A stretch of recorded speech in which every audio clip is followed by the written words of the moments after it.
Subscribe करे खातिर लाल button दबाई और भोजपुरी के ताजा अपडेट पहले पावे खातिर घंटी वाला बटन दबाई। छपरा जिला भोजपुरी पर लोग के बहुत बहुत स्वागत बा। जी हाँ, बहुत बड़ फिल्म रिलीज 12 तारीख के जौन भई रहे निरहुआ हिंदुस्तानी 2, जितना लोग आशा लगौले रहे ओ से कहीं ज्यादा सुपर डुपर हिट फिल्म साबित भइल बाटे। जी हाँ, सारा दर्शक लोग के पसंद बन गई बा निरहुआ हिंदुस्तानी 2।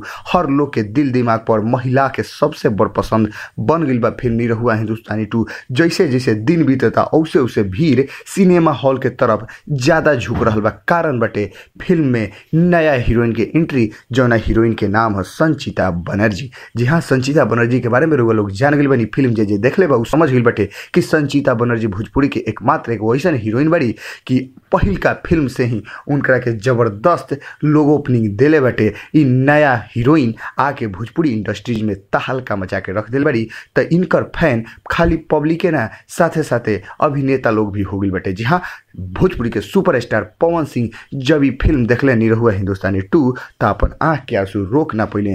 काहे कि ऐसन एक्टिंग, दमदार एक्टिंग से भाई कोई के आंसू निकलिए जाई। काहे कि फिल्म ऐसन बढ़ले बाटे। जी हाँ, ये फिल्म के सुपर डुपर हिट करे के पवन सिंह सारा श्रेय दे रहल बने संचिता बनर्जी के। काहे कि संचिता बनर्जी के जो एक्टिंग बाटे बहुत ही धांसू तौर पर साबित कइले बने। पवन सिंह कहले हैं कि दिनेश भैया हमेशा कुछ नया करे के कोशिश कइले बने, हमेशा इंडस्ट्री में जौन हीरोइन के ले आवेले भोजपुरी के सबसे सफल हीरोइन साबित होली और सही साबित भइल बड़ी संचिता बनर्जी। काहे कि भोजपुरी इंडस्ट्रीज में नया कदम, नया पहचान, नया फिल्म एक बार में सुपर डुपर हिट कइल बहुत कठिन रहेला। उ जौन की करके दिखौले बने आपन हीरो दिनेश लाल यादव निरहुआ जी। जी हाँ, भोजपुरी के ताजा तरीन खबर वो लोग के बीच हमने कैसे लिया उतना बस लाल बटन दबा के सब्सक्राइब और भोजपुरी के सबसे तेज अपडेट पावे खातिर घंटी वाला बटन दबाओ।